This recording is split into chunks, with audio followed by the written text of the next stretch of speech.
சந்திரகுமார்னு பேர் அந்த ஐயாக்கு. அப்போ சொல்லிட்டே இருப்போம், நானும் ஐயாவும் பேசி, நகையா அதெல்லாம் ஒன்னும் விஷயம் இல்லைங்க, நீங்க நான் எப்படி இறைவனை வளர்ந்து எனக்கு விளக்கம் கொடுங்க அப்படின்னாரு.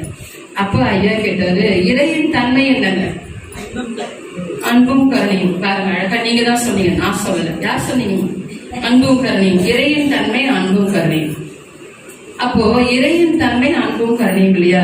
நீங்க இத்தனை கிலோமீட்டர் மைல் தூரத்துல இருந்துட்டு என்கிட்ட இவ்வளவு அன்பா பேசுறீங்க, நான் உங்ககிட்ட அன்பா பேசுறது, சென்னையில இருந்து வந்ததுல இருந்து கலைச்செல்வியோட அன்பு, தாங்க முடியல கலையம்மாவோட அன்பு, அந்த அன்பு தானே. ஐயா முருகன் ஐயா பார்த்தாங்க அன்பு, எல்லாரும் இங்க இருக்கவங்க எல்லாரும், அம்மா வழக்கம் எப்படி இருக்கீங்க, முன்ன பின்ன பார்த்துட்டு எங்கேயோ ஆழியால எப்பயாவது ஒரு சமயம் பார்த்துருக்கோம் இல்லையா? இருந்தாலும் அந்த அன்பு தானே. அதை நான் சொன்னேன். அப்ப அன்பும் கருணையுமா யார ஏற்கனவே பார்க்காதவங்க கூட புதுசா பாக்குறவங்க கிட்ட கூட நீங்க எங்களை பார்த்ததுல எங்ககிட்ட அன்பும் கருணையுமா இருந்துட்டீங்களா? இப்ப இறையின் தன்மை அன்பும் கருணைனா நீங்க ஒரு இறை உணர்வாளர், உங்களுக்கு இறை உணர்வு கிடைச்சிச்சு, உண்மையா தானே? நாம என்ன நினைச்சிருக்கோம், 1 மணி நேரம் 2 மணி நேரம் தவம் பண்ணாதான் இறை உணர்வு பெற முடியும். அதெல்லாம் ஒன்றும் இல்லை. எல்லார்கிட்டையும் யார பார்த்தாலும் உங்களால அன்பும் கருணையுமாக ஒரு இனிய சொல் பேச முடியும்னா நீங்க ஒரு இறை உணர்வாளர்களையான்னு சொன்னோம்னா அந்த ஒரே சந்தோஷம். அப்பா எவ்வளவு பேர்கிட்ட கேள்வி கேட்டு நீ அழுத்தமா உணரணும், துரியாதீதம் நிறைய பண்ணணும்னா சொன்னாங்க. ஐயா இவ்வளவு சுலபமா அன்பும் கருணையுமா தான் இறை, அதுதாங்க உண்மை. அதான் சொன்னேன். இதுக்காகவே உங்களை பார்ப்பேன். அதுக்கப்புறம் 2 வருஷம் கழிச்சு கொரோனால முடிஞ்சோன்னு அவர் போய் பார்த்தோமோ அவ்வளவு அன்பு கட்டி பிடிச்சிட்டாரு. நான் இறை உணர்வுகள் ஆயிட்டேன், இறை உணர்வாளர்கள் ஆயிட்டேன்னு சொல்லிட்டு. அப்ப இறை உணர்வு என்பதை எல்லார்கிட்டையும் நம்மளால அன்பும் கருணையும் செலுத்த முடியும்படி அருட்தந்தையுடைய பயிற்சி நம்மளை கொண்டு போயிருக்கு. பாத்தீங்களா? இதை விட என்ன வேணும்? அப்ப நம்ம இங்க இருக்கிற ஒவ்வொருவரும் யாருங்க?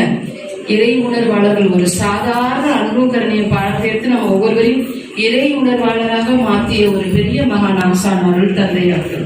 இப்ப பாருங்க, இதை விட நம்ம வேற ஒண்ணுமே வேணாம். நம்ம 1 மணி நேரம் 2 மணி நேரம் தான் தவம் பண்ணணும். எத்தனை மணி நேரம் தவம் பண்ணணும், அதுல எவ்வளவு மணி நேரம் தவம் செஞ்சா என்னெல்லாம் கிடைக்குது நமக்கு அப்படின்றத பத்தி இப்ப நிறைய விளக்கங்கள். நான் ஏதோ சும்மா கொஞ்சம் இன்ட்ரடக்ஷன். பூவோடு சேர்ந்து நாரும் அணைக்கு வேற ஒண்ணு, பூ நாராக முடியுமா? அப்படிதான் எல்லாருமே அருட்தந்தையோட இணைந்திருக்கிறோம். அருட்தந்தை பெரிய மலர் கோர்த்து அவரை கோர்த்த நார் மாதிரி நம்பலாம்.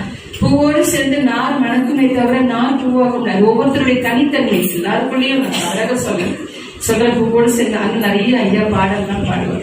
ஏன்னா தவம் என்பது அப்பேற்பட்ட ஒரு விஷயம். அதுவும் பெண்களுக்கும் தவத்தை கொடுத்து அருட்தந்தை அவர்கள் நம்மள பெரிய ஒரு நிலைக்கு கொண்டு போயிருக்கிறாங்க. ஒவ்வொருவரையும் ஒரு இறை உணர்வாளராக மாற்றிருக்கிறாங்க. இன்னும் சொல்ல போனால் ஆகினை தவத்திலே நம்ம இறை உணர்வாளராக மாற்றிருக்கிறார். ஆகினை தவத்திலே எல்லாரும் பாருங்க ஒவ்வொரு விஷயங்கள் வச்சு தவம் சொல்றாங்க. ஆனா அருட்தந்தை அவர்கள் எதன் மீது தவம் கொடுத்தாங்க? உயிரின் மீது தவம் கொடுத்தாங்க. அதுதான் அங்கதான் அங்க நிக்கிறார் நம்மளுடைய குருவோட தனித்தன்மை. எந்த பொருளையோ வார்த்தைகளையோ கவனிக்காம உயிரின் மீது தவம் கொடுத்தாங்க. ஒவ்வொரு உயிர் துகள்களுக்குள்ளேயும் என்ன இருக்குங்க? சாப்பிடலையா? பொங்கலை நாங்க பொங்கல் சாப்பிட்டா நாங்களே தெளிவா பேசுறோம், நீங்க தான் பேசணும். ஒவ்வொரு உயிர் துகளுக்குள்ளேயும் என்ன இருக்குங்கம்மா? இறை துகள். ஒவ்வொரு இறை துகளுக்குள்ளேயும் என்ன இருக்குது? இறை துகளுக்குள்ள என்ன இருக்கு? சுத்த வெளி இருக்குன்னு சொன்னாரா?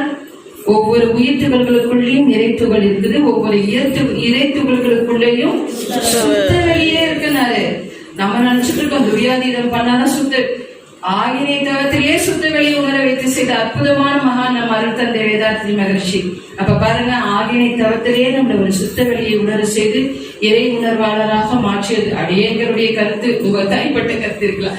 ஆனா ஒவ்வொரு தொடக்க தவமான ஆகினையிலே நம்ம ஒவ்வொருவரையும் ஒரு இறை உணர்வாளனாக, ஒரு மெய்ப்பொருளை உணரக்கூடிய ஒரு அற்புதமான ஒரு ஜீவனாக மாற்றிய பெருமை அருட்தந்தை வேதாத்ரி மகர்ஷி அவர்களை சாரும். அந்த குருவை அடைந்த நாம் அனைவரும் பாக்கியவான்கள் என்று கூறி இன்னும் தவ சிறப்புகளையும் அருட்தந்தையின் தவத்தின் சிறப்புகளையும் அதன் நுணுக்கங்களை பற்றியும் நல்ல விளக்கங்களையும் நல்ல பல விளக்கங்கள் அளிக்குமாறு பேராசிரியர் சௌமித்ரன் ஐயாவை கேட்டுக்கொண்டு இந்த அமர்வை நிறைவு செய்கிறோம். வாழ்க வளமுடன்.